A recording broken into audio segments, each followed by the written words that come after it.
কাউকে তোমার পৃথিবী বানানোর আগে হাজারবার ভাবো। একটা মানুষ কখনোই কারো পৃথিবী হতে পারে না, হওয়া সম্ভব না।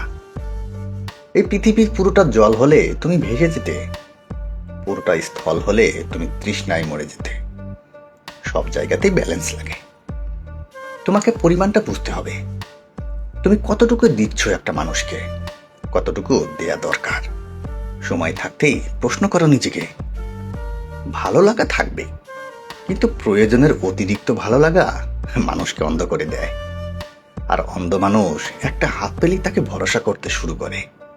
সে জানে না ওই হাতটা তাকে গন্তব্যে পৌঁছে দেবে নাকি মাঝপথে ছেড়ে চলে যাবে। অন্ধ মানুষগুলো হেরে যায় দিন শেষে।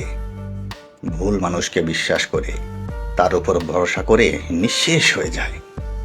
তাই চোখ থাকার পরও অন্ধ হয়ে যেও না। এই পৃথিবী হেরে যাওয়া মানুষদের মনে রাখে না, কাউকে তোমার পুরো পৃথিবী বানিয়ে ফেলো না, কাউকে তোমার পুরো পৃথিবী দিয়েও ফেলো না। একজন মানুষকে এক আকাশ সমান ভালোবাসা দেওয়ার আগে ভেবে নিও, ওই আকাশের নিচে তারা গোনার স্বপ্ন দেখেছিলে যে মানুষটার সাথে, সে মানুষটা থাকবে তো? হয়তো একদিন ওই মানুষটা তোমার আকাশটাই চুরি করে চলে যাবে। তোমার বুকের ভিতরে জমে থাকা মেঘগুলো কিন্তু রয়ে যাবে তখনও। সেই মেঘ ঝরে ঝরে সমুদ্র সমান অশ্রু হবে। আর সেই সমুদ্রের তীরে তুমি একা দাঁড়িয়ে থাকবে। তখন তুমি টের পাবে তোমার আকাশবিহীন পৃথিবীতে তুমি কি ভীষণ একা।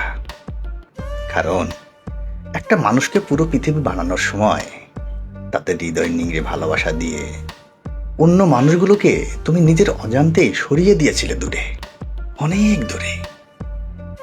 নিজের সব কাউকে দিতে হয় না, কিছু দিতে হয়।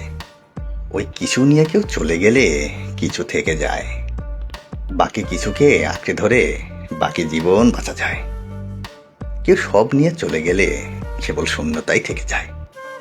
শূন্যতা আঁকড়ে ধরে বেঁচে থাকা যায় না, একদমই বেঁচে থাকা যায় না।